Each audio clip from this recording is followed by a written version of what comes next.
Hello Sagittarius, how are you all doing? कैसे हैं आप सब लोग? कमेंट करके बताएं। एंड ये भी बताएं कि मेरा जो पास्ट वाला जो रीडिंग है जून मंथ के पूरा मंथली वाला, वो कितना रेजोनेट हुआ, क्या नहीं हुआ। आज हम देखने वाले हैं कि नेक्स्ट 10 डेज आपके लाइफ में क्या ला रहा है and what is the advice for these 10 days. Okay, ये जो रीडिंग है ये sun, moon, rising and Venus signs के लिए है। सो कहीं ना कहीं मुझे आप दिख रहे हैं सैजिटेरियस दैट थोड़ा सा स्ट्रेस, आप ओवर थिंकिंग हो सकता है, दिल के किसी मामलों में हो सकता है, इमोशनली किसी के साथ वल्नरेबल होने में, दोबारा खोलने में हो सकता है। शायद से आपने अपने आप को की एनर्जी को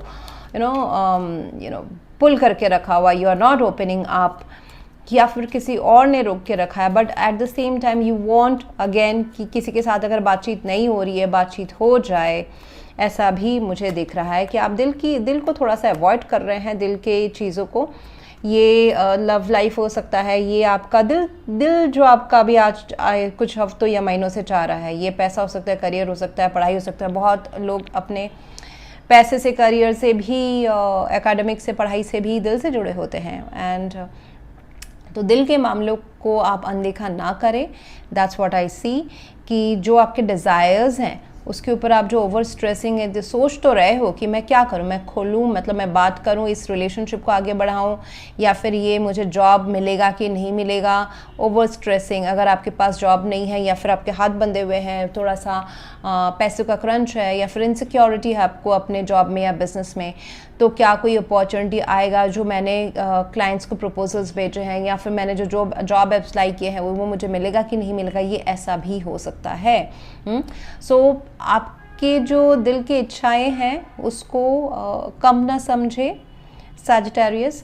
एंड आपने जो अपने आप को रोक के रखा हुआ है, आप सिक्योर करना चाहते हैं। अगर ये दिल का मामला है, इफ इट्स अ रिलेशनशिप, प्यार का अगर मामला है, तो आप ना अपने दिल को बहुत बचा बचा के चल रहे हैं with the 4 of pentacles. You are not opening up. Let go of the past में जो भी हुए हैं अच्छी चीज़ें, ख़राब चीज़ें आपके लाइफ में लव रिलेटेड, उसको जाने दो, उससे लेसन ले एंड उसको छोड़ दे। एंड अभी जो बात है अभी ये है कि आप के लिए एडवाइजेबल ये रहेगा कि कम्युनिकेट करें और अपने दिल को खोले, दोबारा वल्नरेबल होए। देखिए, आप नाप तोल के प्यार नहीं कर सकते हैं कि मुझे प्यार भी चाहिए लेकिन मेरा दिल नहीं टूटना चाहिए, ऐसा तो मुश्किल है। मतलब जैसे कि हम जॉब करते हैं, बिजनेस करते हैं, वो भी कभी ना कभी इट्स रिस्की, कभी भी कुछ भी हो सकता है। बिजनेस में भी लॉसेस हो सकते हैं, बिजनेस बंद हो सकता है, जॉब में कभी भी आपको फायर किया जा सकता है। तो क्या लोग दोबारा जॉब नहीं करते, दोबारा बिजनेस नहीं करते? करते हैं, करेक्ट। सो हाँ, हील करें अपने आप को। ओवर स्ट्रेसिंग में, ओवर थिंकिंग में रहेंगे, सोचते रहेंगे तो कैसे हील होंगे? तो be ready for the heart breaks as well. लेकिन सीना रखे प्यार करने का। Love demands courage, okay, and love is something that everyone wants. मैं इतना लव के बारे में क्यों बोल रही हूँ? क्योंकि बहुत मैक्सिमम सैजिटेरियस के लिए मुझे ये जो जून मंथ है, it is telling me it is related to your heart. ये हार्ट है, दिल से जुड़ा हुआ मामला है, तो शायद से मैक्सिमम लोगों के लिए रोमांटिक लव रह सकता है। अगर आपको किसी को एपोलॉजी मांगने की ज़रूरत है, या फिर एक मैसेज भेजने की ज़रूरत है, टेक्स्ट आउट करने की ज़रूरत है, कम्युनिकेशन में रीच आउट करने की ज़रूरत है, आपके साइड से आपको ज़्यादा स्ट्रेस हो रहा है या गलती आपको फील हो रहा है, you can do that as well. आप अपने साइड से भी मैसेज भेज सकते हो, अपने साइड से भी कम्युनिकेशन स्टार्ट कर सकते हो। सिचुएशन इम्प्रूव ही होगा। एंड पुरानी चीज़ों को लेट गो ऑफ कर दें, और ये ज़्यादा ना सोचें कि मुझे मैसेज भेजना चाहिए या फिर कॉल करना चाहिए या मिलना चाहिए या नहीं करना चाहिए।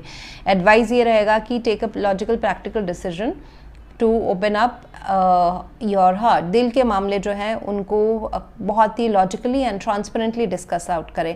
अगर आपको कोई कन्फ्यूजन है, मिसअंडरस्टैंडिंग्स हैं अपने पार्टनर से या क्रश से, या कोई सीरियस रिलेशनशिप में, या फिर मैरिज में डायनामिक्स में है, तो बात यह है कि उनसे पूछे। Queen of swords and queen of cups, again gender पे मत जाइए सैजिटेरियस। इट इज़ टेलिंग कि आपको सच्चाई मांगने की ज़रूरत है, पूछने की ज़रूरत है। Demand the truth and tell them also the truth, emotional truth. उनको दिल में वो क्या फील करते हैं, क्या चाहते हैं। अगर लव इज़ नॉट एक्सप्रेसिबल तो वो डिस्कस आउट करें, उस इंफॉर्मेशन को बाहर निकालें। And eight the same time आपके साइड से क्या फीलिंग्स है, क्या इंटेंशंस है, वो भी डिस्कस आउट करें। सो एक बहुत ही आमने सामने का एक लॉजिकल, प्रैक्टिकल, रैशनल कम्युनिकेशन होने की ज़रूरत है। उस हिसाब से डिसीजन भी लेने की ज़रूरत है कि एम आई सिलेक्टिंग लव और नो। क्या मैं डर गया हूँ प्यार से कि मुझे अभी नहीं सिलेक्ट करना है, प्यार को अभी साइड में रख देना है? You will come to know. Trust the process. अगर आप आगे बढ़ते हैं, definitely big happy changes would be there. मतलब हैप्पीनेस तभी आएगा जब आप रिस्क लोगे, ओके, दोबारा अपना साहस करोगे। अदरवाइज अगर आप आगे ही नहीं बढ़ोगे, स्टेप ही नहीं लोगे, रिस्क ही नहीं लोगे, तो कुछ नहीं होने वाला। जैसा है वहीं पे आप हो, और वहाँ पे आप कैसे हो? ये 4 ऑफ पेंटिकल्स की तरह जो है उसी को बचाए हुए हो। You are not so happy by, आप बाउंड्रीज बना के भी आप ज़्यादा हैप्पी नहीं हैं। करेक्ट। सो अगर आपको किसी से हेल्प चाहिए, दोस्तों से हेल्प चाहिए मीडिएटर्स के लिए, या फिर आपको अपने करियर में, आपके करियर के जो डिज़ायर्स है, अगर आपको थोड़े से पैसे कम हो रहे हैं, if you need financial help, there would be people who will be giving you financial help. आपके दोस्त हो सकते हैं, फैमिली मेम्बर्स हो सकते हैं, अवेलेबल हैं, उनसे मांग के देखिए। पेज ऑफ कप्स है, इमोशनली थोड़ा सा मांग के देखिए अगर आप बहुत ही क्रूशियल स्टेज में हैं रिलेटेड टू योर करियर या मनी।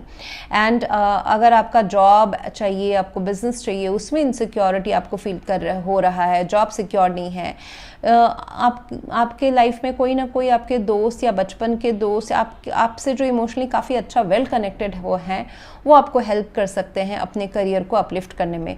रेफरेंसेस वास्ता के थ्रू आपको करियर में अपलिफ्ट करने में, या फिर एजुकेशन में अगर आप ग्रुप स्टडी करते हैं, वो आपके लिए काफ़ी बेटर रहेगा। सो ये एक ऐसा सिचुएशन है जहाँ से आप अकेले शायद से बाहर नहीं निकल सकते हैं। आपको आप अपने आसपास के जो लोग हैं, दोस्त हैं, या फिर अगर if it's a love relationship में अपने पार्टनर से बात करके सुलह करें तो आपके लिए ज़्यादा अच्छा एंड एडवाइजेबल रहेगा, क्योंकि otherwise it will create lot of mental tension, depression, anxiety भी क्रिएट हो सकता है अगर आप अकेले ही इस सिचुएशन से बाहर निकलने की कोशिश करोगे। सो अगेन, दिल के जो मामले हैं, अगर आप बहुत ज़्यादा लॉजिकली एंड प्रैक्टिकली सोच रहे थे, तो अभी थोड़ा सा अपने दिल के मामलों, दिल को भी वर्थ में लाना, तवज्जो में लाना ज़रूरी है। Listen to your heart, what your heart wants. अगर आपका दिल बोल रहा है कि ये मुझे कंपनी में अप्लाई करना चाहिए, या फिर उस दोस्त से बात करनी चाहिए, मुझे वहाँ से रेफरेंस आ सकते हैं, तो वो करें। अगर आपका दिल बोल रहा है कि लव को दोबारा एक चांस देना चाहिए, तो वो करें, लेकिन सच्चाई होना चाहिए, सच्चाई के बेस के ऊपर, ओके। अगर आपके पास डेटा नहीं है, सच्चाई नहीं है, तो अपने पार्टनर से मांगे।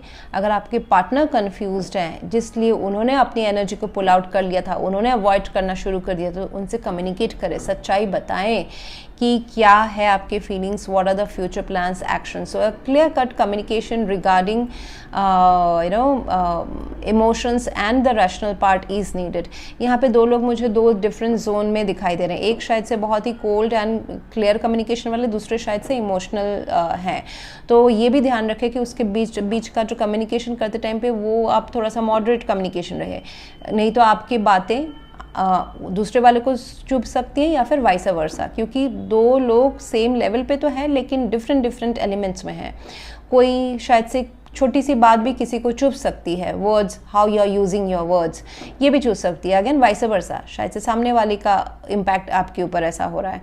सो बट अगेन पॉइंट सारे डिस्कस हो जाना चाहिए जो आप चाहते हैं। So that's how this resolution comes between two people और within yourself। अगर दिल का भी मामला है तो लॉजिकली डिसीजन ले।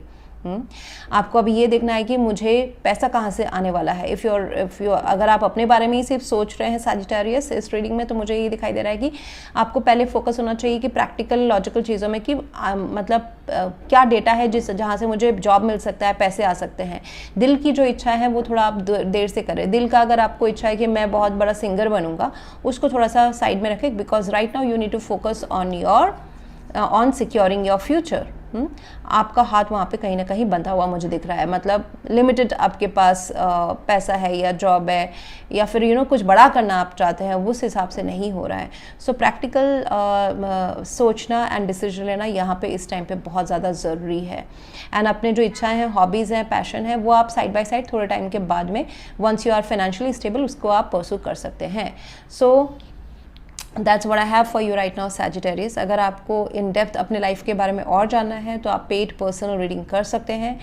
एंड हमारा अगर आपको कोई सिचुएशन स्ट्रेस दे रहा है तो आप ऑरा हीलिंग भी ले सकते हैं। 21 डेज़ के हीलिंग प्रोसेस में आपको जो चाहिए होते हैं अपने लाइफ में, बड़े बड़े गोल्स अचीव करके वो मिल जाते हैं, whether it's finances, whether it's job abroad या फिर रिलेशनशिप में जो इंटेंशन से होता है वो at the end मिल जाता है within 1 or 2 months. That is the testimonials from the client. It is quite effective. And जो हमारा best selling है वो है aura scanning report. So वो it is a prediction for whole lifetime, but it's not only prediction. यहाँ पे हमको जो इस aura आपके यहाँ पे जो अच्छी चीज़ें दिखते हैं, आपके जो qualities हैं, आपके क्या positive चीज़ें हैं आपके chakras में, and USP आपका क्या है, उसको आप enhance और कैसा कर सकते हो, उसके advices दिए होते हैं जिससे आपके life और ज़्यादा आसान एंड ऊपर जल्दी उठती जाती है, एक्सेलरेट होती है, फाइनेंशियल एक्सेलरेशन मिलता है, रिलेशनशिप में एक्सेलरेशन मिलता है। प्लस जो प्रॉब्लम्स आ रहे हैं, क्या प्रॉब्लम्स आ रहे हैं, उनके रूट कॉजेस क्या है, कहाँ डिफेक्ट है, कौन से चक्रा में डिफेक्ट है, कौन से क्या करने से उसका सोल्यूशन होगा, तो ये सारे रेमेडीज़ उसमें इंक्लूडेड है इन दैट रिपोर्ट। प्लस अगर हमको स्कैनिंग के टाइम में दिखता है कि ब्लैक मैजिक है या फिर एंसेस्ट्रल कॉर्ड्स हैं या फिर डार्क एंटिटीज अटैच्ड है आपके ऑरा में, तो उसके भी रेमेडीज उसी पैकेज में इंक्लूडेड है। Rest is up to you Sagittarius. If you please do like, share, comment and subscribe. Thank you.